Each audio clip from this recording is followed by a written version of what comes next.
We hate to say it, but the ElkBros 2019 Elk Camp's a wrap, y'all. Tonight, the last bugle faded into the last sunset of our hunt.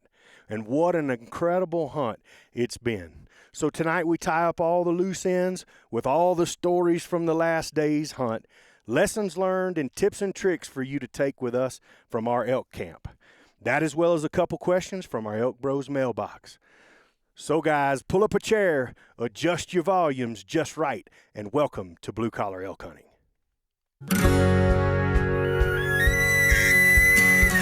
Welcome to Blue Collar Elk Hunting, brought to you by ElkBros.com, with your hosts Gilbert Ornelas and elk hunting coach Joe Gilly. You want to hunt elk, and they live to hunt elk. Their goal is to share with you what they have learned grinding it out for over 35 seasons, doing what they love. So come on into camp and set a spell. Welcome to Blue Collar Elk Hunters.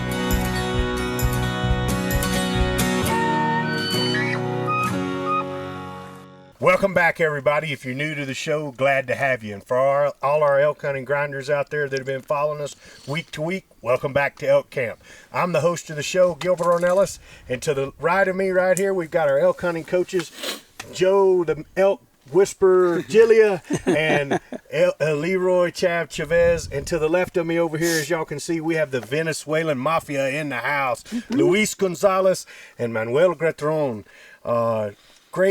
Great epic hunts, guys. Unbelievable Elk Camp 2019. Joe, I'm going to let you kick everything off. Yeah, buddy. it's been you couldn't ask for anything better. I mean, sure, it would have been great if we went 100%. It'd have been great if Chav wouldn't have been limited. For all you guys that are listening right now, we already had the first podcast that we did about midway through our hunt. And this is the continuation of that. We're going to kind of wrap things up. We're going to talk about what has happened since the last podcast that you heard from us. And we're going to talk about a few lessons learned because, man, it definitely was. It was one of those types of things that it was peaks and valleys. And, man, we had a lot of valleys starting off like everybody that listened last time. If you haven't listened to the first one, we had a lot of incredible, great bad luck. This guy over here, it's nice to see his color back in his face, and he's looking like Chav again. And but, you know, for Chav, for him to have filled his tag would have been the ultimate thing to happen on this hunt. But he was severely limited. For sure. You know, we talk about different kinds of successes, and you've always said, you know, what does success mean to you when it comes to these hunts? Well, it's the journey, you know, getting there. And I thought it was a very successful hunt. You know, I really enjoyed it. Yes, sir. You know, a couple of weeks prior to the hunt, there was a chance I wasn't even going to be up here. Right. And I had the opportunity to spend time with these fabulous people. Yes, sir. And saw some sights that people will never see. You know, it was pretty amazing. Yeah. You know, real amazing. And I think if you stay tuned later and catch our video, you'll see what I'm talking about. But it was a great hunt. It really was. I'd be remiss in saying that Elk Camp wouldn't be the same without, you know, one of my mentors and elk guides, Leroy Chavez. It would not have been the same. And I got to tell you, he didn't just show up. He showed out. I mean, guy put in the miles. Even yesterday, I mean, he put in 4 or 5 miles yesterday hunting with all of us and on his own. So I'm very proud of what he's been able to do. Man. And how he sucked it up and gutted it up and went out and fought through some adversity. I mean, he was suffering from anaphylactic shock amongst the other stuff that had been ailing him. And if people listen, man, we actually took a trip out of Elk Camp and had to drive and take Chav to the hospital. Yeah. Man, we went to the emergency room. So for me, I mean, this is our 38th season. You know, this has been my hunting partner side by side for 38 years. Yeah. And, you know, for him to be up here, I mean, it means the world to me. Yep. I know it meant the world to you guys. I know it means the world to him. So, Sure. you know, that to me was a success. So when you take a look at that, really we're looking at filling 5 tags out here. and we ended up filling 4 out of the 5. That's right. And we filled the first 4 in 3 days of hunting, which was incredible. And then our but had 5 shot opportunities. oh yeah, We're 100% on opportunity. correct, yeah. And you guys, Brandon's not here, Mr. Houlihan. Mr. Houlihan had to get back to his real job, so we support him, wish him all the best going back, but he had an amazing hunt, so Joe's going to lead into all that. Yeah, he did. And, there was not a day, what was incredible, there was not a day after our last show that we weren't in elk. Yeah. And we had a lot of opportunities.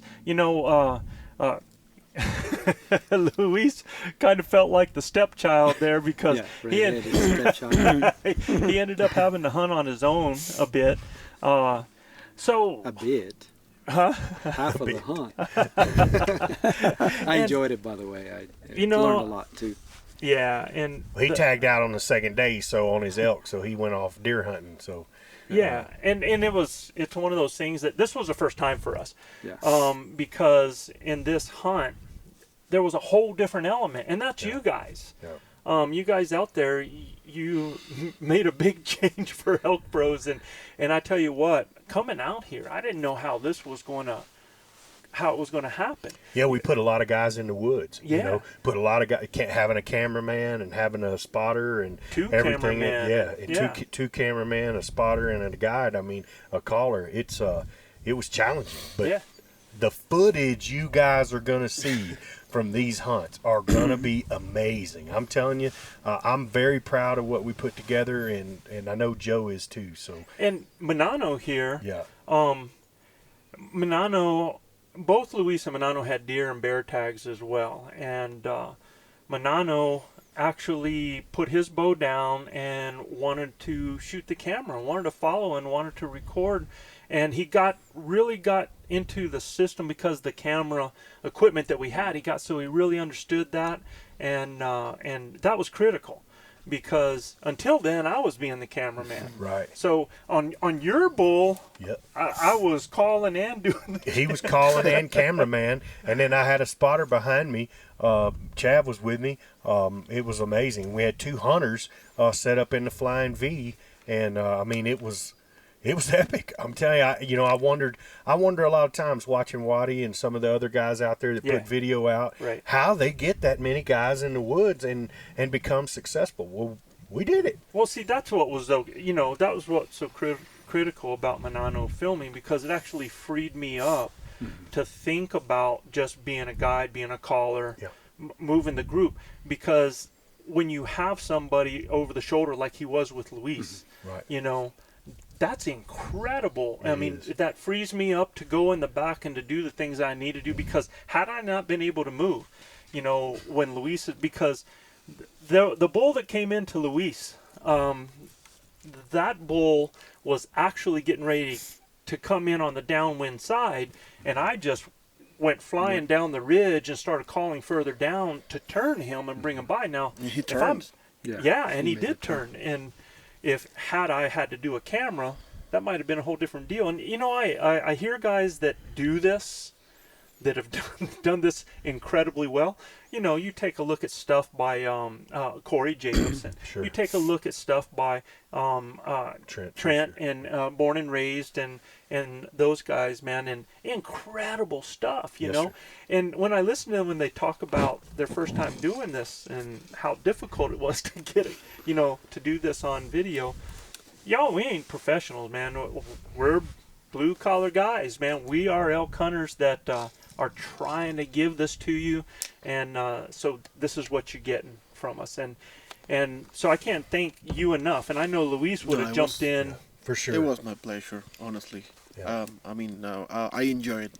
I think I was. You're very good. I was hunting. Yeah, I wasn't the cameraman. I was hunting. He did really good. He did. Really good. My footage is like gold. It is. And I love it. So thank you. I never feel that was like the cameraman. I felt I was hunting. Well, the whole time, and as everybody knows, Gilbert always tells them that I can't hear crap sometimes. I can once it gets to a certain point, but Manano's ears were incredible. So, he was right there on my shoulder, pointing out when bugles were happening and telling me distances, and you bird dog me, get me in the right place, I can get those boogers in there. For So sure. yeah, and that's something else for you guys out there is, you take a look at Chav. Chav not feeling well. He didn't let that be a handicap. He still got out and did his thing. I don't hear like I did years ago. Sometimes that's a frustration, but for you guys that wear hearing aids, for you guys that have hearing issues, there's ways around that. There's good people around you that make it a team effort. And sometimes we use that to our advantage too. We hear a bull 2 miles away, we ain't saying nothing. Yeah. Because Joe's going. He would turn around. Did you guys hear that? Nope. I haven't heard Ain't hearing nothing. No, it's heard. We wore out, bro. Our feet have had enough. So, 5 guys, Brandon, prior to us, when we were gone, when we went in town, went to the hospital, you guys hunted on your own, which we talked about in the podcast, and extremely proud of you guys and how you did, and extremely proud of you, Luis. Thank you, brother. Luis called in his first bull. Called in his first For bull. Brendan. He played the role. He took the lead. He's been practicing for a year. He's been sending me recordings and stuff on how this sounds. And, That's right. I was kind of secretly, because Gilbert has been giving Luis a hard time for a few years. We call him Gato Vato because he said when he first started calling with that diaphragm call that he was calling in all the cats in the neighborhood. Look, if you guys have put any time in with a diaphragm call, it's challenging, and it takes an extreme amount of patience and an extreme amount of time to figure out which one works for you. I have a smaller palate, so I have to cut my call for me to get the right seal and make the right tones and stuff like that. So Luis has put the work in, man. He works extremely hard, watches lots of, you don't understand what kind of perfectionist this guy is, from down to packing his camp up to you name everything, right? I mean, he's a perfectionist. So the guy is an amazingly talented young man who can really call now. So, when you set him out there by himself, he's going to be successful with whomever he's with, right? Yeah, no, and one of the biggest disappointments for me was because this guy wasn't healthy, because Chav's been working with that diaphragm call, getting ready, man, and I was kind of excited to have that happen out there. But for him, the challenge was just keeping himself in the hunt.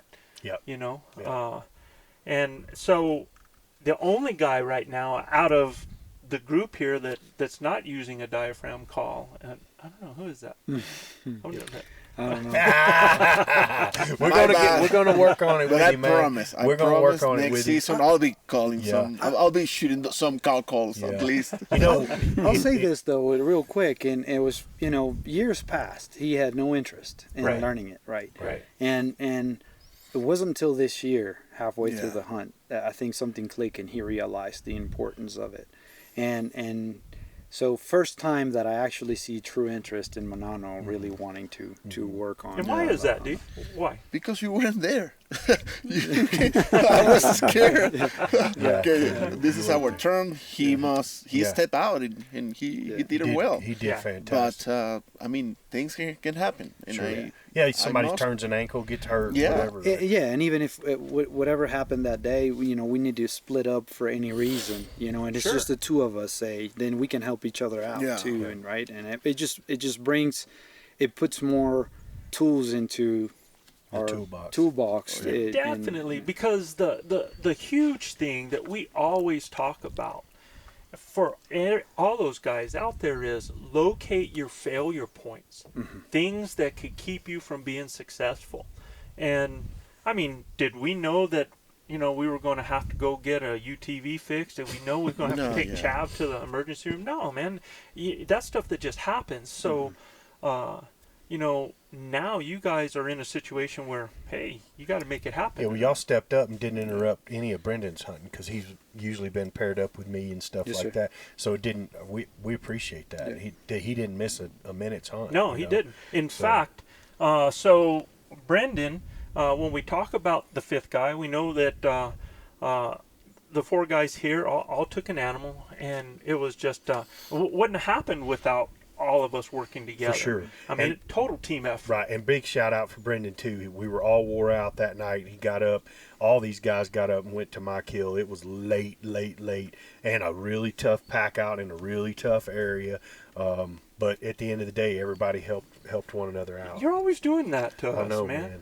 You like to take me to those obscure places and call bulls in. You know. Kind of making it a habit. I'm not going to pass because of it, In especially fact, on a bull like that. Last year when this happened, we forgot one of the packs or something like that, and it wasn't Manano doing the 2 trips. Chav took off. Chav did the 2 trips for sure. And to this last pack out, Luis huge. I was wore out, and I know he was too. But he went back and got another bag, and you know, it was a total team effort. And to Brendan's credit, you know, he had some rough things go on in a couple of hunts. You know, I called in a couple of bulls for him, and it was bad. One of them was a bad luck scenario, and one that taught me a whole lot is that if you got 3 guys, one needs to be looking behind you when you're calling, because the bull ran up within 45 yards of us, standing there behind us, and we didn't even know he was there. And that ain't the Brendan first time. Brendan turned around and goes, "Oh my gosh, look at this bull!" And then we got a little impatient and had a bull coming to us, and you know, when they're not talking, they come in silent. We got a little impatient and moved, and that bull was standing out there probably 60, 70 yards walking towards us, and we didn't see him until he saw us. And at the end of the time, I mean, that's kind of how things went. But we called in a tremendous amount of bulls. And that was the same day that that we were working together for Luis's bull, right? Yeah. On that. And like I said, you called in a tremendous amount of bulls for him. And that night, I'd called in I would say a management bull or a raghorn bull, and he decided to pass that bull, right? And was going to allow me to have the opportunity to shoot him, and we had a little mix up there go on, and so he decided he was going to pass, and we'll leave it at that. Yeah, right? So, and you know, so he had a shot opportunity prior to us actually taking him out. So and he shot. When he was with Luis, he ranged that bull wrong, took the shot, and missed clean miss. That's the one I'm talking about there. Yeah. And then, you know, we had some adventures, different places. Luis was actually being our eyes for different areas, came across some. And I want you guys to know, I want you to picture this, because we had several areas. We had plan A, B, C, the areas that we were going to go hunt. We had one of our areas that was just blown up. I mean, there was track, there was everything was ripped up. There was acorns, it was water, everything that you needed, and we knew the bulls were there. We actually came across several bulls in that area, but staying totally silent. You know, just like they always have, and sometimes in early season. But yet in another area, we had bulls screaming. So I know a lot of you are going, well, what's the difference? And I'll tell you what the difference was. It was cows. You know, down in that lower country where we were, where the bulls were at that time, we saw bachelor groups still. Yeah, I saw a group of 5. Yeah. At least. We did see some bachelor groups up in the upper country, but what was happening now was bulls with cows were starting to go off, and other satellites are starting to have things happen. So we were getting talk in one area and not in the other. Right. And so for us to chase bugles, you know, that's what we did. We started going to the area where they were more vocal, waiting and hoping that the other area would start lighting up. And that usually happens, but I really think we're about 5 days off of that area. Yeah, I agree. You know, to where the bulls start pushing the cows around. It's going to be epic down there too, buddy. Because they got some big bulls down there, buddy. Wow. One of the evenings we went down there. We did. And we really thought the first night we thought we were going to get skunked. And we pushed it, and we never got a response. Never. Not even a cow call. And then we come around the turn, and coming out of the water is a bull. It stops right in front of us, right? We get Brandon set up and start to work that bull, but he had seen something. So there was a little bit of alert. And like you, I think we had 2 bulls in there. 100%. Because the one bull that we see is about 120 yards off and goes up into the brush, and I figure he's circling us. Well, he had a buddy with him because a pair of horns came over. Horns come over the antlers, yeah. Come over the oak brush. Okay, I want to tell you guys something about that. Hey, Lance. Lance going to have to get after New Mexico. Huh? Oh yeah, dude. I want Lance. You're gonna have to call New Mexico Game and Fish, because I checked my elk tag. I checked my tag, and there is a tag for a antler/horn.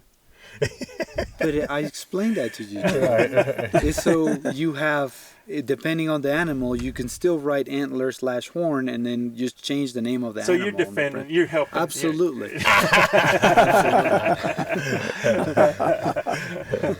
But we end up seeing those antlers coming across Giant through bull. there, Yeah. and turn, and oh my gosh, it was a Huge huge bull. bull.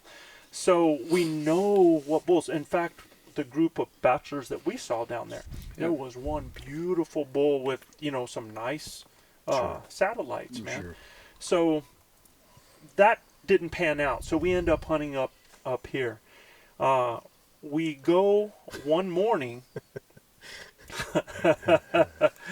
and I think a lot of Gilbert, but Gilbert, he lost his soul.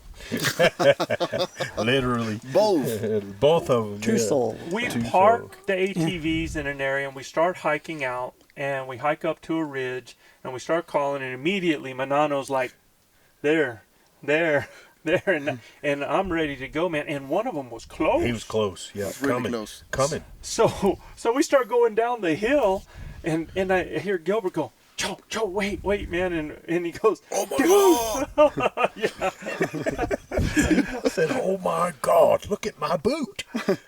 The whole sole had come off the right boot, and it was flapping like a flapper. So I mean, it sounded horrible when you're trying to walk. He couldn't walk, and going through all that garbage. Yeah, going through all that stuff, man. I'm like, oh my gosh! So Manano, quick thinking, got paracord in his backpack. He gets the paracord out and tries to lash that thing to my boot so we can keep rolling, because that bull's coming, right? Getting closer and closer. So we take off, and everything's going good. Flop, flop, flop, flop. The left boot. The left boot.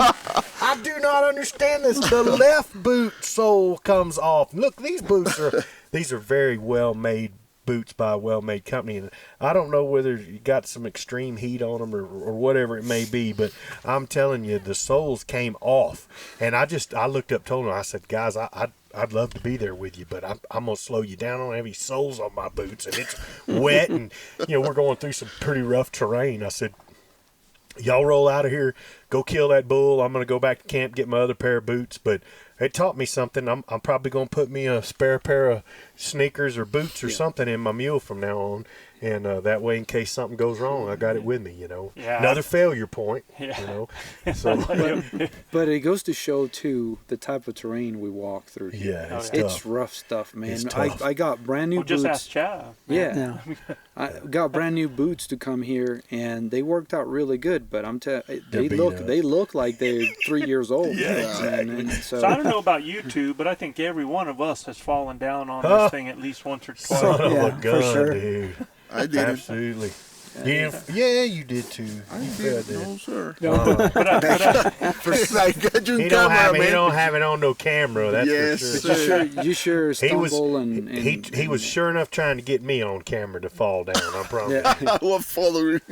I fell one time and I hurt myself pretty good. I banged my knee up pretty good. And I'm telling you, I was so mad because we had Sounds bulls, like a plane crash. we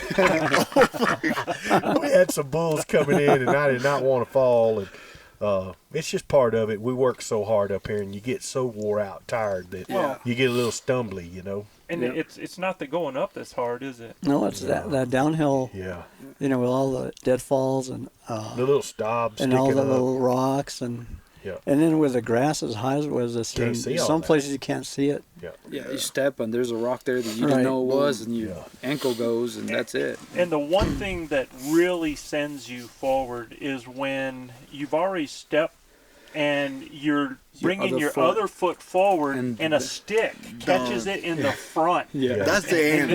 That's Man, you no going, return. You going in. You're down. You're You're going like down, a man. redwood tree in the forest. Down goes Fraser. Yeah. When I was worried the most was when we were packing the stuff Sure, out over all those at big night boulders with and those rocks, big yeah. boulders and that weight that you normally don't, You your know, body's. and we've seen some guys that he has one of those poles, and they use those two Yeah, poles. those are That's really good. I thought about those. We've actually never up there. done it. I've seen it. I've seen the guys that use them, born and raised, use them, Yeah. and you know what? I tell you, Maybe not a bad I idea. could see where that would have been a definite Yeah. benefit, I agree. especially in that area Yeah, that those we were rocks. going in, man. We Keep were them going with downhill. your pack out bags, Yeah. and then just bring Just them put 'em out in your there, and mule or then whatever. I don't think that's a bad idea at all, Joe, because I thought about that when I was actually coming out of that mountain. So for you guys out there, man, going highly recommended that on a pack out that having Walking 4 sticks. points, Yeah.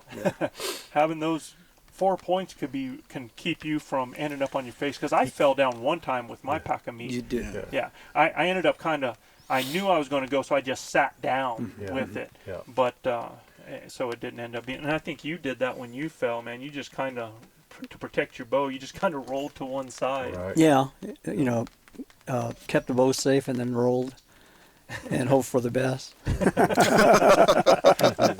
So you leave us, and it's me and Brandon and Manano shooting the camera, and we start working into the bull that we had heard, and I knew that those bulls were working up out of a park, so they're coming up.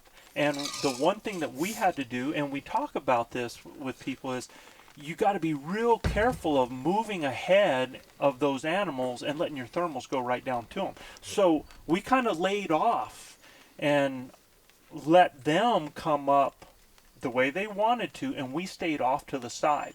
So our thermals were actually flowing in a direction that they weren't going, right? And then once they got on the same level as us, then we went to work. And then I started to call. And this bull comes right in. First we see a bunch of cows, and they start working by. We get Brendan in position, and there's some things. This is basically, Brendan has elk hunted before, but not with me. Right. As far as, doing Sure. like that, guiding him. And when he was getting a position, and this is one thing that we want our listeners to know, everything's about learning moments, and I'm always coaching. That's my job. Right. I'm here as an elk coach. And the things that I saw him do was that when he would move up and move up to where he could see where the last sound of the animal was. Maybe have that shooting lane, which is a huge mistake, guys. You have to move in a position where you have multiple shooting lanes, because very seldom does that bull come in Where from the you last direction you heard him. Yeah. Yeah, they're either going to circle one way to your downwind side. Yep. You're going to see them all of a sudden come in from another one and then start circling around. Yep. So you got to really work on making sure that you have multiple shooting lanes. And it's happened to me before, Joe, where you do that and you look at the lanes, but sometimes you forget to look at kind of branches and think of the trajectory. We talked about on the previous show, when you set up, it's good to range a few trees to get you a map of distances. Right. But also it's important to look at the branches above and think of the trajectory of that bow, because that arrow, because what happens sometimes is you don't realize those low branches. You may have a clear view to the animal, but when you take that shot, that arrow goes up first and it hits that branch above you. Right. So if that's the situation and you have good lanes, get on your knees, right? And just keep that in mind. I think that's super important. I've made that mistake several times. And it can work out exactly the opposite way. If you have a branch, a rock, a bush below going through the kill, aim for that kill, because it's going to go over. It's going to drop right in. That's true. So, like my bull. I think the other thing too, guys, is you always hear in sports how important footwork is. Yep. it's the same thing in bow hunting. Yep. You know, I've seen a bunch of times when people will go up and they're waiting for an animal to come in and their feet are not in shooting position. Right. They're opened up, basically. They're facing and their feet are side by side. Instead of getting in a shooting position, turning to the side, you know, so that... Yeah, they're more in an isosceles position where you're shooting in a triangle. A what? Which more, we talk about that when we're shooting pistols and stuff like that, where you're in an isosceles triangle position to shoot, where we're frontal, right? Instead of in a modified weaver where you turn sideways and shoot. So and, it's you know, much more. With the bow, you're pulling across your body. Right. So you've got to have that position ready. And also think of what's behind you when you draw. Exactly. Because again, it's happened to me several times. I go to draw, boom, I hit the tree behind me or crack a branch, and then you know you messed up the whole thing. Yeah. And not only with your foot but your knees. If you get on your knees, make sure you're in a position where you can draw. In my situation. Where my bull was, he actually took a step forward, which put a tree in the kill zone. I had to actually, after I'd drawn the bow, move my feet and move, one, because Chad was right there when I was going to draw, and move my feet to position to where I could get the kill zone back. You actually stepped out a little bit. Exactly. Had to do the same You thing. had to do the same thing. And you know what? I can remember a time when you guys wouldn't do that. That's a fact. That's you know? a fact. Yep. And now you totally understand that you have to have that opportunity. Yep. If you don't make that, you either put a bad shot on or you get no shot at all. Right. So you've got to do that. And that's something still in Brandon's learning phase right now. Right. And I'm sure because I think some of that is definitely going to be in his memory banks for next time. And we all grow that way. Yeah, you bet. You know? Scar battles, man. Right. Yeah. It's totally like that. So that's something for you guys to hold on to. And I'll tell you another one. When he was talking about branches in the way, hunters are always, especially if they're new at this, they look at me kind of funny when they're getting set up and I bring my foot up and I start cracking branches behind them. They're like, "Oh my God, you're going to scare the animal away." Heck no. In fact, I had Brandon set up. Yep. And there were branches behind him. I reached up and started kicking branches out of the way. Immediately, a bull starts thrashing a tree across the way. You know, it's like, oh, man. So the day Manano shot his bull, where I was set up, I had some branches, and I went ahead and broke him while you were bugling and breaking and wrecking stuff. Yep. That way, I used that as a cover to break those branches as well and try to confuse them a little bit as far as pinpointing where the sound was coming from. Yeah, and but took the opportunity to do that, to have some space. Guys, if you're whitetail hunters and you move silently and you worry about, you know, the noise and stuff, elk are used to hearing noise. So that's something that you need to remember. Well, I've heard them express a bugle when they hear that stuff cracking. I mean, you know, just one crack or even kicking a rock when we're making a move on a bull. You kick a rock and he hears it. I mean, he's like, "Oh man, coming! Here's another bull coming. Let's get it on." You know. Yeah. So here we have Brandon with a bull now coming in, and the bull. We see him when he comes. He can see him right in front of him, and the bull. He was kind of he going this way, and then you call it. Yeah. He turned. So the bull was actually going to where he could catch the and then away and catch the scent. And what I did was I took that flexible grunt tube of mine, pointed it up in a different direction. Yeah. And that bull stopped and turned and came right the way we needed to. So the bull is coming and he's at 30 yards. Brandon thinks he has a clear window. You guys can probably hear this. We got a little rain shower. We got a little rain hitting just a little bit. So if you hear that tapping, we're still in camp and we're getting rained on a little bit, which has been kind of a theme here in the last few days. Right. But anyway, this bull comes in and he thinks he has a clear window. He takes a 30-yard shot, hits the limb, deflects the arrow down. And when it does that, it deflects it down, and he ends up hitting the animal extremely low behind, and the bull takes off. When we go find the arrow is almost exactly where the bull is standing, so it deflected it in a downward angle and passed right through it real fast. Did not pass through completely on the animal. It kind of went in and out is the only way we could figure, because now Brandon's feeling like crap because he sees the shot, and he thought he had an open window. He didn't see the branches, and in that light in the morning, we can see that it's totally different than the sunlight. So we are waiting, and you'll see this on video immediately, man. It's not, I don't know, 15 minutes? Yeah, less than that. Yeah, less than that. A coyote gets on. It was immediately. Immediately gets on the scent of either the bile or the juices that were coming out of that animal. And man, we hear the coyote gets on this bull. And at this point, I have to make a decision. We cannot wait for the bull to lay down, knowing that he's gut shot. We got a coyote that's going to keep him moving. And that coyote was calling in reinforcements, is what he was doing. He was doing that call to collect. Pretty people. eerie. Yeah. The way it was calling. Yeah. Scary. So Nothing goes to waste here, y'all. I immediately took off, and I saw the coyote harassing the bull.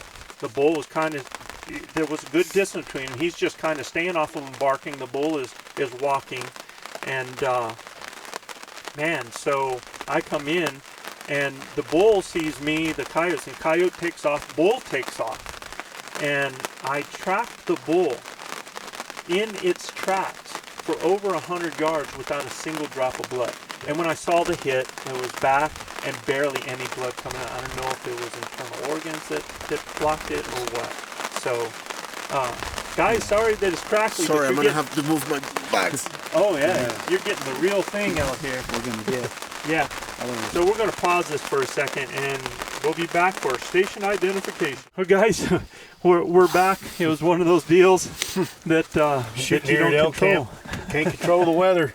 Yes. Lord decided to give a little bit of his perfect precipitation. And we're packing all our gear up, so everything was out there getting rained on. So we had to stop. So we're back now, and where we were at was we were talking about Brendan and what happened, and that coyote chasing it and the bull taking off. Well, I followed the tracks on that animal, and for as far as I could. In 100 yards, I hadn't found blood at all. And when I saw the hit, when the coyote was harassing the animal, I looked through my binos, and there was just trickle of blood there. And I don't know if something had blocked it up or what, but after that point, continued to search for a while. Once I actually lost track through this area, you wouldn't believe how high the grass and everything is here. It's just unbelievable. And it was not going to happen. We were not going to recover that animal, and continue to try to find blood, and there just wasn't any. Yep. And it got to the point where we've had so many elk going up and down in that area, you couldn't tell what track was what. And he came back to let Brandon know, and that day was depressing, man. Yeah.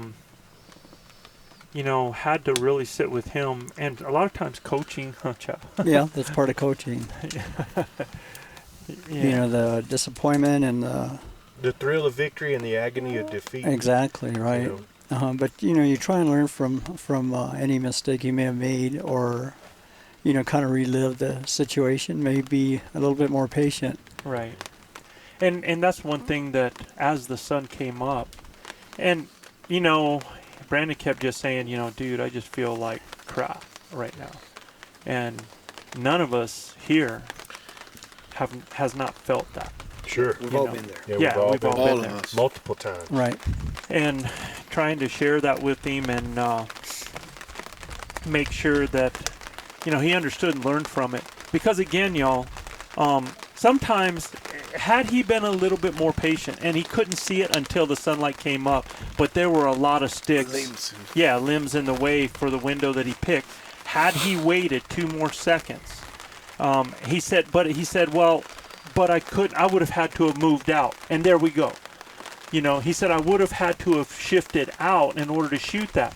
Well, that's what you do. You don't take a marginal shot. He didn't think he was because he couldn't see the limbs. So we know that. But had that bull came to where it was absolutely clear and him stepping out, drawn and he's at full draw, step out to take that shot and give himself the best opportunity to make a good, clean kill, it might have been a different story. Now, that's hindsight. Yeah. When you're in the heat of the moment, you know, and that's part of his learning. You had the same thing happen with your bull where that bull stared at us for 4 minutes, gave you quartering 2 shots several times, but you didn't take those because of your experience factor. Sure. You know? Yeah, no, I there's part of me that wanted to draw several times, and I'm like, look, I know this bull's got to turn right or left to get out of here, and I'm pretty sharp enough that if he turns, I know Joe's going to try to stop him, or I will. I had my diaphragm call in my mouth, right, and we were going to see what happens then. We had him inside that 30-yard zone, which I tell you guys, that's the closest I've ever shot at a bull, and I'm telling you, it was as hard as heck because I had just a small frame to get him in after he took that step forward. Chad was looking right down the end of my shaft, and he was like, man, that was a heck of a window that you sent it through. But guys, in my preparation, I shoot in windows, right? Right. So I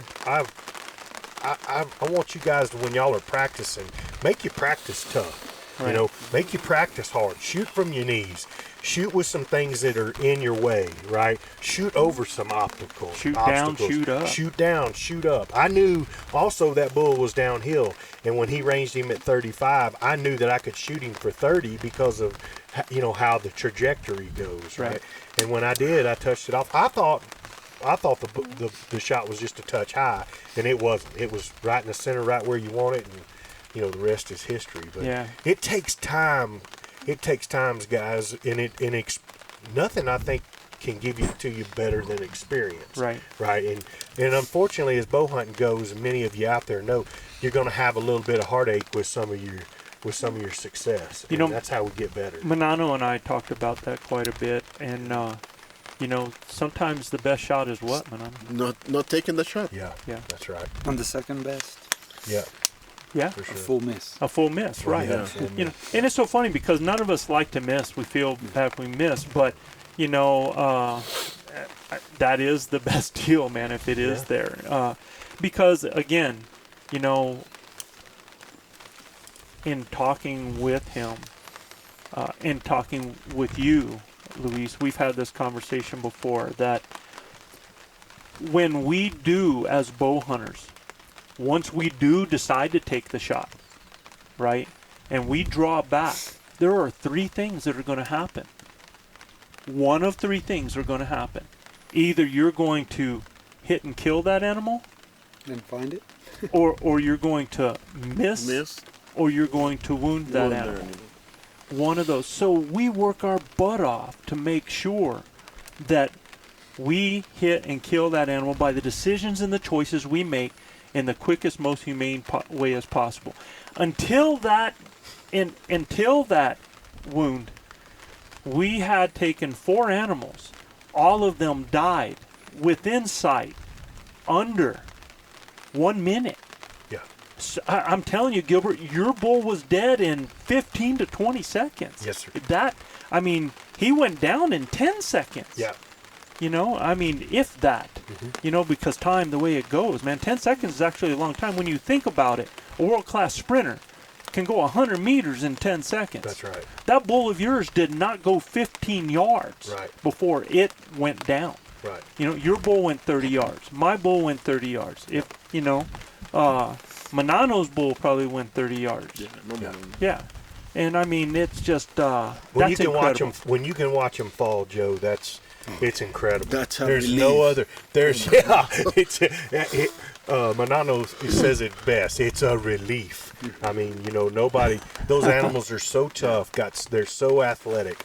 They can cover ground so fast. But I'm telling you guys, if y'all haven't watched our shot placement podcast, y'all go back and view it on YouTube because Joe actually breaks it down in a very in-depth scenario where it actually shows the anatomy of the elk and where we have had our best success in placing killing shots. And I'm telling you, this week was epic, and y'all will see it in some video as well. Total proof. And the thing is, when you don't see that animal fall down, You, The anxiety there it goes that comes, again, man. The roller coaster of emotions that is brutal on you Sure. as a hunter. Right. You know, because now you're on a waiting game. Sure. Now you're tracking. Now you don't want to jump the animal, and all these things that go through your mind.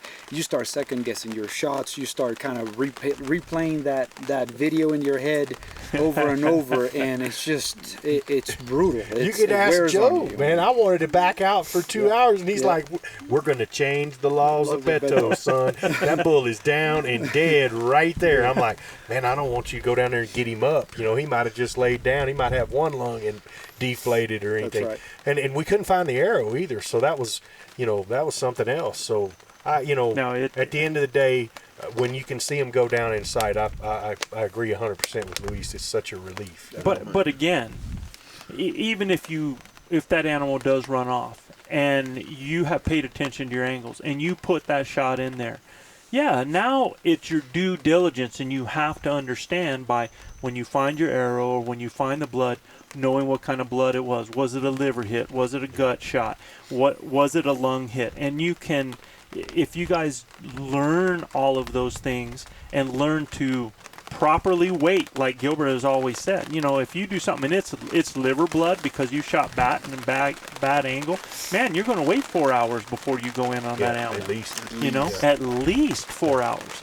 Yeah. And now there's always extenuating circumstances like this right here. Yeah, rain. You have a rainstorm coming in. God, now you have tough decisions to make. Mm-hmm. You have tough decisions to make. But if you have a rainstorm coming in like this to wash away all your blood and sign, you got to follow. And you got to be ready. You got to be stealthy, and you got to be ready to put another arrow in that animal if you can spot them ahead of time. So there's always variables, y'all, and that's the thing. You can make the best shot. You can have the best looking shot, but there are so many variables that can happen in this. And we talk about bow hunting in general, being a micro of life, a micro example of life. And you have all these variables that you have to deal with all the time, and you don't get to control everything. So I really felt for Brendan on that. And, we all did. We sat under a tree for a long time. And, I went and spent time trying to figure if we were going to be able to recover that animal. And, sure. And the way that animal was hit, it's going to be days. Yeah. And which is hard. Yeah. Now, hopefully he makes a full recovery, Joe. I'm hopefully hoping. He didn't hit nothing but maybe between the brisket and the paunch, and he sliced him open, and maybe he heals up. And I know, as well as you guys know, in the circle of life out here as well, if that bull does go down, nothing out here does go to waste. No. Between the other animals and predators and the bears and stuff. That's one of the things I want our Elk Bros viewers to understand, that, when we're bow hunting and stuff like that, some things are going to happen that are out of our control. We do everything we can to make sure of it. But like Joe said, none of God's creatures are going to go to waste out here. The coyotes are going to eat, the bobcats, the coyotes, the bears, the birds, the raptors, the raccoons, yeah, everything. Everything's going to be fed from that animal, and life. The circle of life continues. Yes, it does. So that was tough, it took a day to get Brandon back, and not quit, Right. And Luis and I have had this conversation that really people that have that kind of feeling, honor for the hunt, for the animal, those are the people we want in the woods. You don't learn anything from just quitting, You have to feel that. You have to make yourself better from that, and you teach other people around you about that, because me, all of us have gone through that. We are the best people to have that conversation with other people, You've been there, done that. Yeah. Wore the T-shirt. Yep. Bought the shirt, right? Yeah, for sure. For real. Look, I mean, it's just part of it. If you do this long enough, so you're going to have your experience, a little bit of bad luck, especially when you get started out. I tell everybody, you know, we hunt in South Texas, and you know, we hunt pigs and lots of deers, and this ain't deer hunting. This ain't pig hunting. It's totally different. You got an animal screaming in your face, and everything you know about bow hunting can run out the crack of your rear end in about 5 seconds. So that's putting it lightly. We ain't unleashed today. So at the end of the day, rated PG for now. Yeah, rated PG. But it's true. I mean, that pressure you can't put in your practice either. You know. Right. So. Other than going and shooting 3Ds, putting people around you, shoot with people that screaming mad bugles at you while you have people talking to you and people harassing you, and you know, making yourself focus. I mean, there's it's never going to be exactly that moment, but you know, that's kind of like what I try to tell people is, if you, when that animal comes in front of you, are imposing pressure on yourself to take the animal. Oh, I gotta take. Oh, that's a big animal. Oh man, I gotta make the shot. I don't want to miss. You know, all those thoughts going in your head, rather than hunting with clear shot confidence. Hunting with position. You're just being competitive. You're shooting. You're hunting. Hunt to hunt. Right. You know, whether that animal is a spike, whether it's a ragweed, whether it's a 360 bull, it shouldn't matter. You go through your focus. You hunt that animal for the passion of hunting. You have that predator instinct in you, and you get focused, get on that spot, do what you're supposed to do, pull back, find that location that we've showed everybody, make sure that you're there, and when you're there, you believe in yourself. You believe in your capabilities, and you put a good, clean kill on that animal. You know? I didn't even know how big my bull was, Joe. No, you had no clue, right? I knew that he had called it in from over a half mile. We were going to seal this deal up if he gave us an opportunity. I knew he had some nice dark horns, but I really didn't care. It didn't matter to me if he's a raghorn, spike, or whatever. He come up there to get in the set and make himself famous, and that's exactly what happened. So at the end of the day, we put a good shot on him, and when I walked up to him, Joe goes, "Oh man, we got a problem." And I said, "What's that, Joe?" He goes, "You're going to be in trouble with your wife." I said, "Why?" He said, "Because you're going to have to mount this bull. He's big." and when I walked up, I'm like, "Oh my Lord, look at that!" Beautiful, you know, beautiful bull. Same thing. Same thing with Luis. I mean, you walked up on him and went, "Oh my gosh, look at this!" Was not expecting it. Yeah, for sure, man. And you know, I think for me, some of the greatest memories I'm going to have that I'm taking away from this have nothing to do with the bull I killed. Yeah. It has to do with seeing each one of your reactions to your own kill. You know, to see Manano and Luis on each other's animal. Yeah. And I got to share in that, saying a prayer over that animal, showing them that respect. And you guys will see that in the video. It's going to be in that. And you know, there's another video out there, because Luis has passed this on to his daughter, who is, you know, Sophia is how old? 9. She's 9 years old, and this girl is avid hunter. And I mean, she's a cold-blood killer, For man. sure, this girl, you know, I mean, she is. You don't want to give her a crossbow. You better get out of the way. And I mean, how patient she is. How, you know, Luis and Sophia have been in their backyard in a blind, practicing shooting out of that blind, preparing for making sure there are no failure points. And that girl is just so steady, man. I mean, if you watch that, and you're an incredible coach. Rock solid. You know, but the video of her over top of the animal saying that prayer, oh my God. Heartwarming. Oh, if it brings tears to your eyes, Sure. man. It really does. And to see you setting that example, and you guys, how you felt about that, just your reactions are that so honors everything that we do. And I'm so proud of you guys and to be associated with you, and having that happen. So the feeling is mutual. Yeah, it's always an honor to be able to spend time with you in the woods and watch you in action. Being able to hunt that first day. It was the first time I ever got to hunt opening day with I mean, with the OGs, right, with the original crew, and to be able to be with you guys, and you know, I can't thank you enough to be able to share in your kill with you. I got to actually be part of that, do a little cow calling myself to get them rascals settled down, because they've already seen our pack headed through the woods, and we got them settled down. Joe did what he did, called them in, used our predator decoy. Ultimate predator. The ultimate predator decoy did great this weekend. If you guys don't mind, I've said it a few times, and I'll speak for both of us if you don't mind. But I hope you guys understand the level of admiration and respect we have for the three of you. The feeling's mutual. You know, it's a blessing to be here out every year. We feel extremely lucky and blessed to be part of y'all's hunt and learn from you guys. Yep. And so we're extremely thankful, and it means the world to us to come out here to camp and learn from you guys. You know, I think that's what for me, not to have Chav there with me on those days. You know, he chose to go out from camp, and I know why. You know, Chav is trying to make sure he conserves and does his pace, and yet he wants to be out in the woods, and he didn't want to hold anybody back. That's why Chav did that. You know, sure. And I totally get that. And Luis is such a team person, and he thrives off people around him.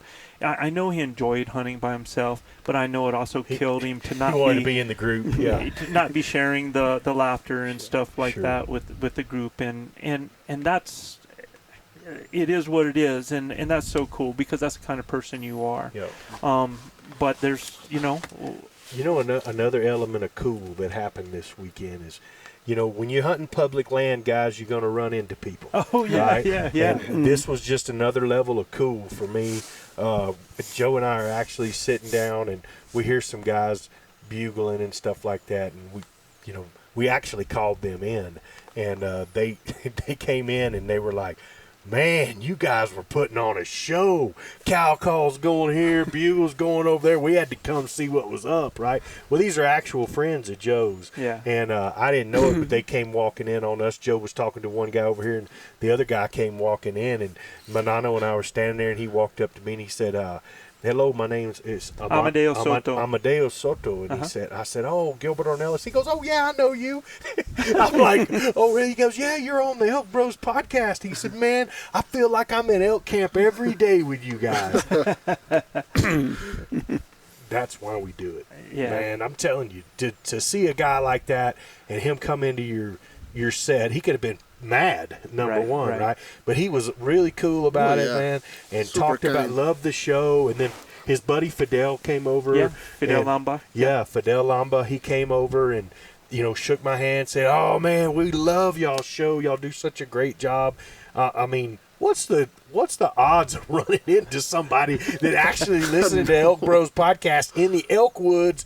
I mean, look, we were not in an area where it's real heavily populated, right? Right. So you guys just understand that when you run into people, make friends, make friends, shake their hands.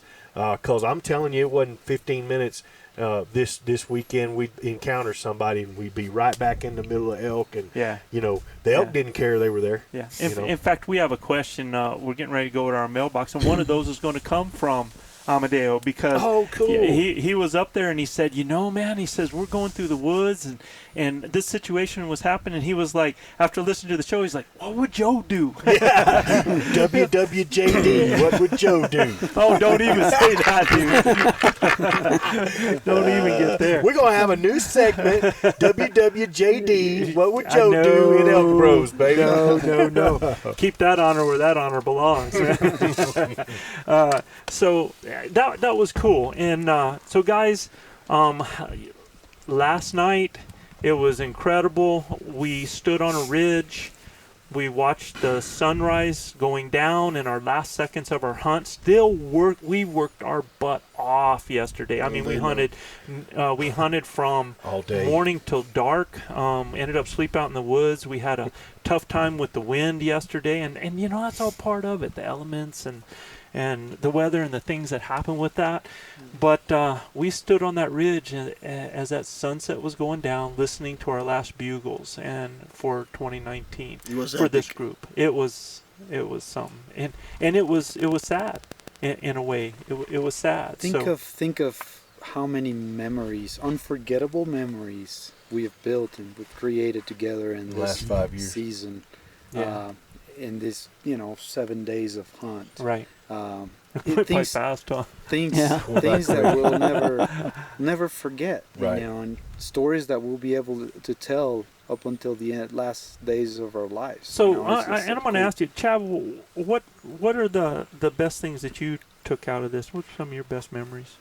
Well, of course, the company. Can't beat the company. Amazing group of guys. But just getting out there and listening to those bugles, it's pretty amazing. And then having them come in. Yeah.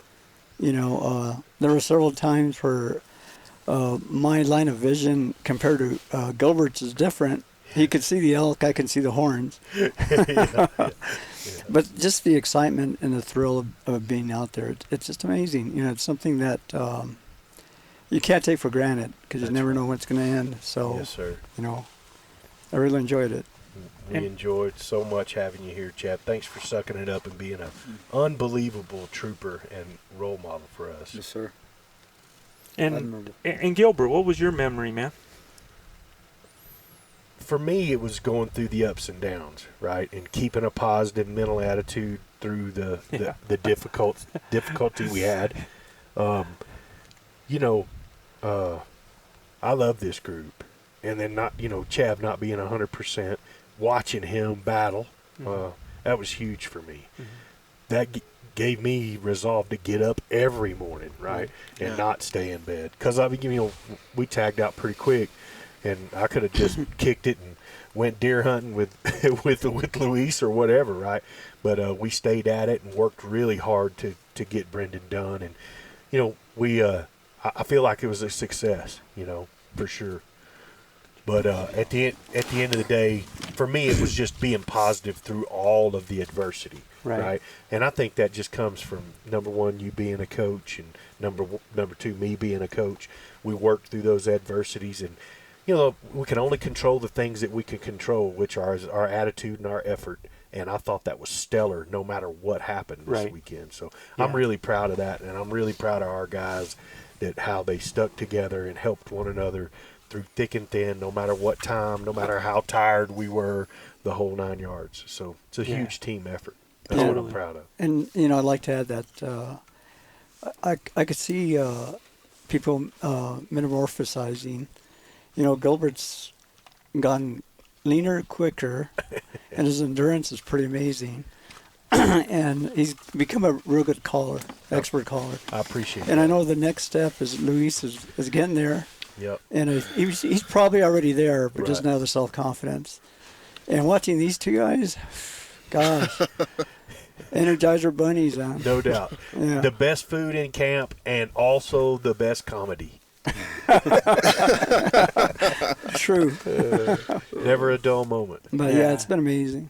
Yeah. And getting to watch this guy call. I mean, I watched him call bulls from literally half mile or more off, and I sit there in just amazement. I learned so much sitting there listening to him, and he even made a comment the other day sitting on the log. He goes, "Dang, bro, you really do listen a lot." He goes, "That sounds exactly like what I would do, or how I would sound." So it's been really cool, man. But doing this, a lot of times I have to take my headgear off to listen to see, is that Joe or is that the elk?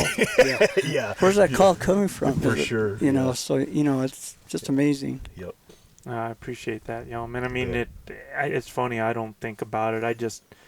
I love to talk to the animals. It's always been, I learned so much from them, and I take a lot of pride. I'm very competitive, and if I could tell people, it's not just about calling elk. It's about their behavior, their learning, their conversation, and to me, you can do this damn basic. You really can. So you don't have to call the way I call. There's things that you can do, but when you go to learn the rest of that, because it's something that you love, it's just, I don't know, it just broadens everything. It just that interaction.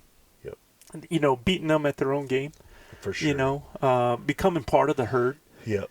You know, Getting in the becoming middle another of bull. them, not getting busted. Yeah. Yeah. Yes. I mean, we did that yesterday. We walked through a herd of elk, and they never knew we were there. Yeah. You know, I mean, it was amazing. We used the wind and walked through right through the middle of them. Luis?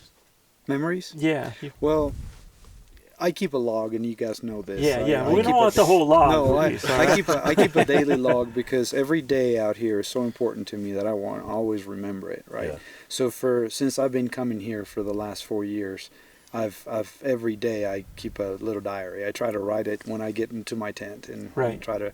Sometimes I fall asleep writing it. You know, but, Tired. we're so tired, right? No, but if I were to go to just the highlights, you know, obviously that bull in the clear cut that you called in Manano was right there, right next to me. You know? Right. I wish Beto would have been there with me too, because he's been with me in the whole journey, right? Mm-hmm. And from my very first season with a rifle, and then the following 4 seasons with bow, he's the only one that has been with me the whole time, right? So he was in my memory and my heart during the whole time, for sure. And so that was super memorable for me. Completely, it was just such an achievement, and it means so much to me that I don't think that I'll ever forget that. I appreciate and then, it. so that's one. And the other thing is obviously being able to call in that bull for Manano and for Brendan. And that was just, it's such an accomplishment. Yeah, I mean, you feel so good. Like at that point, you don't care if you don't take a shoot or anything, but if your buddies take a shot at it and you were able to bring that bull in, be part of that team. The other thing is packing that deer, that elk out, and watching the entire team interact and help each other out with a smile, joking at each other, watching Manano fall asleep on a pile of rocks. For right real. next Fell to the asleep dead elk. right next to my dead elk. I was so tired. He fell asleep on the rocks right next to my dead elk. I've never seen it in my life. And then he would get up and give out instructions and fall right back out and start snoring. But when it was time to get up and get a hindquarter on your back and start walking down that mountain with that thing on the back, that's what he did, And after spending all day here at camp deboning those elk, and half of my elk too. So I mean, it just that partnership, that friendship, that loyalty, that support that we give to each other out here is just equal to none. Well, I can tell you, I don't think I've ever seen two people work harder than you two. No doubt. And 100%. Yeah, and I always talk about people that you want to ride the river with, and you guys are top of the list. Thank you. Thank you. Every really day. Are. Yeah, you really are. Manano. Well, I think my memory, it'll be 2 things. One of them is, he just said it. I mean, the Luis calling in a bull, for me, that means a lot. Right. Especially when you guys make fun of him, the Gato Vato call.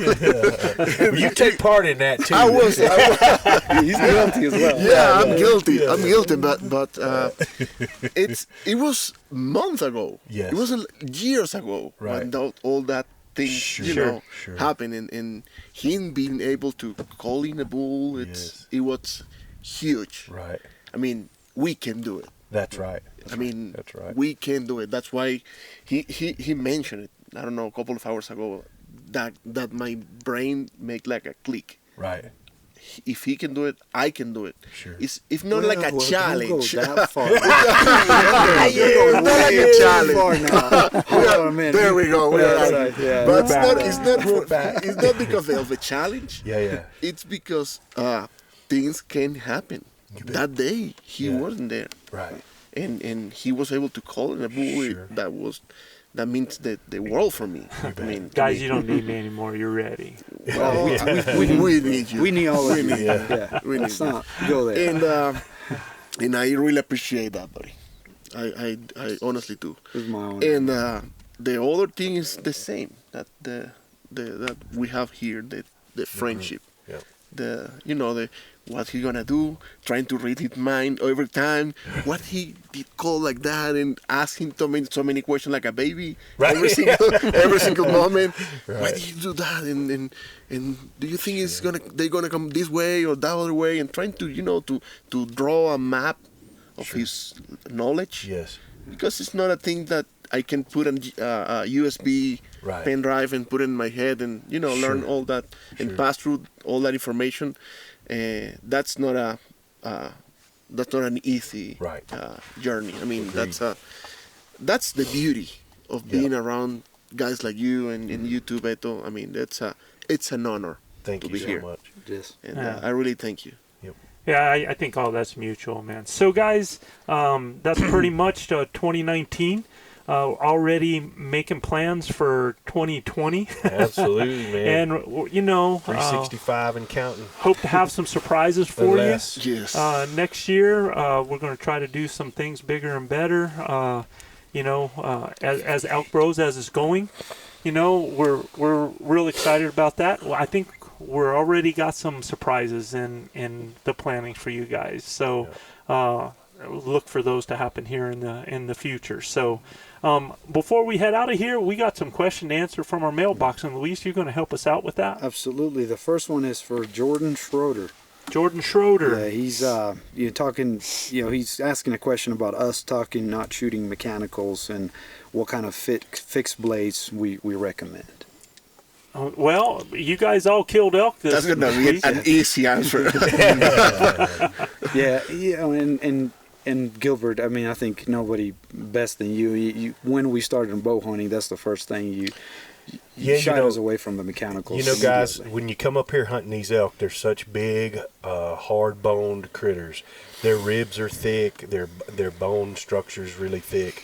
If you guys are, there are guys that kill elk with mechanical broadheads, and I'm not going to lie that happens. But most of them shoot a real hammer for a bow, and what I mean by a real hammer for a bow, their KE, their kinetic energy is between 80 and 100 KE, and I mean, there's just a lot of things that can go wrong with a mechanical. If you tick something and the blades open up, like Chav had, open up prematurely, you're not going to get penetration. And I've seen a lot of mechanicals not get 2 holes. Joe always wants 2 holes in an animal. We believe the cut-on contact broadhead's a better broadhead for us, and some of them don't fly as good with your setup. So we shoot a real heavy arrow. I shoot 100 grain fixed broadhead. It's made now by a company called Bloodsport. It's called the Bloodsport Wraith Deep Cut, and it was originally designed by a guy named Terry Hartcraft out of Fredericksburg, Texas. And the ferrule is fantastic. It's a cut-on contact ferrule with replaceable blades that are sharpened on both sides. It lines up real well with my setup. I shoot a bow. I shoot a Matthews Helium, and I shoot a real heavy arrow, a full metal jacket, and we get pass-throughs where we can't even find the arrow half the time because we don't know where it went or went into the dirt. I mean, and the way as high as all the grass was, it made it really hard. Yeah. These guys all took elk with them this year. This guy here's been using a wasp broadhead for many, many years, and I used punch cut broadhead, a Muzzy Trocar and a Muzzy 4-blade for a lot of years and had great success. And Joe uses a wasp, so this cat's killed 37 bulls in 38 years. So. This one was 34. Right. 34. My 34th bull this year. So 34 bulls, and all of them been stung by the wasp. Man. All have been stung by the wasp, so you can't mess with success. But what I tell people out there is Jordan, correct? Yes. Was this Jordan? What I tell you is, man, you find a cut on contact, either chisel tip or what the guys are talking about. I've seen guys shoot Montec, some of the new Montec.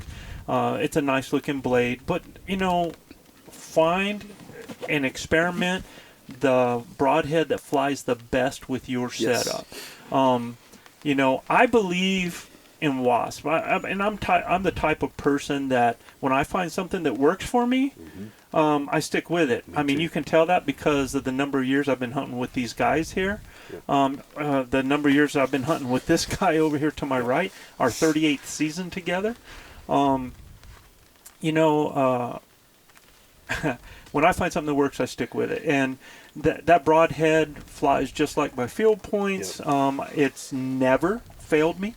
It's always been a great broadhead. But find the one that works for you, and then stick with it. If you're not shooting a bow that's has got as much a KE, it's even more important to choose a cut-on contact broadhead. Right. Stay away from the mechanicals. Oh, definitely. Because you can't get that energy back once it's expended in the animal. Definitely. So whether you shoot a punch cut or whether you shoot a cut-on contact, it is the same. Like you said, cutting on contact, but with lower pounded shooters and smaller draw links, it's more important that you shoot a real sharp cut on contact. I will tell you too, Jordan, I shoot a 125 grain. I like the weight forward, and I've always done that. So, you know, when all of this stuff has gone around and around, you know, now we have FOC, and it used to be everybody was shooting light and fast. I mean, archery's done a lot of revolutions, but you know, again, I think my bow is about 15 years old, probably. No need to replace it. It kills animals. So I believe in that. So and at the end of the day, I mean, because a lot of people, well, you know, even the deep cut is not such a wide cut for the blood sport race. It's not very wide, and you know, you can't see a lot of blood. Look, at that point, you're just kind of trying to compensate for shot placement. So if if everything's about shot placement. At the end of the day, it's all about shot placement. Really, no matter which broadhead you take. Absolutely great point there, man. So our next question. Yeah, the next question is Jerry Hansen, Mr. Jerry Hansen from Wisconsin. He said he hunted last year in Colorado, 30 to 40 miles from a fire. And that was a huge fire, by the way, too. Yeah, so he's saying the smoke didn't seem to bother the elk. And how did the elk respond to the forest fire, and at what point do they change their habits because of the fire? You know, these guys, last year, they killed elk with all that smoke in the woods, and it really surprised them that the animals were like that. And I can tell you, I think that, man, that smoke actually probably helps you, because to me it's got to almost mitigate a little bit of their nose, because it's sensitive. Woo! See, told you, y'all, we're out here in the woods. It's getting ready to happen. But I think with, you know, how many particles per thousand that they get, I imagine that smoke almost kind of impairs them a little bit. But it doesn't change their habits, man. They're going to still go to food. I mean, I've seen them in forest fires when they're close to it. Be in that area of the fire that just happened, like a matter of weeks. And if there's smoke in the air, there's really, for a lot of these animals, no place for them to go, y'all. I mean, you know, they can't go down through Colorado Springs, or they can't go through Walsenburg. You know, they don't really, unless there's a fire, they're going to pretty much stay in an area and deal with it. So I have to step up for Brendan now. So that means that if the smoke is okay, we can actually make a fire, campfire at camp with a lot of smoke, huh, Joe? Well, again, my whole thing is I want to smell like nothing. I don't want to smell like a ham going through the woods. And like I told Brendan, we might not have a fire, but we got 4 bulls over there. Hard to mess with success. Hard to mess with success. We let the cooking the picanhas for the very last day with fire. It was amazing last precisely night, to avoid smelling like smoke. Right.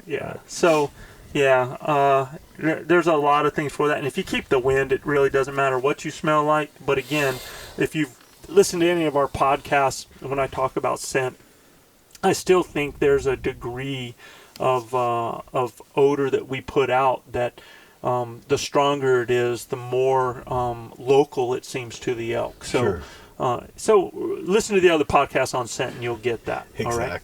And our last question.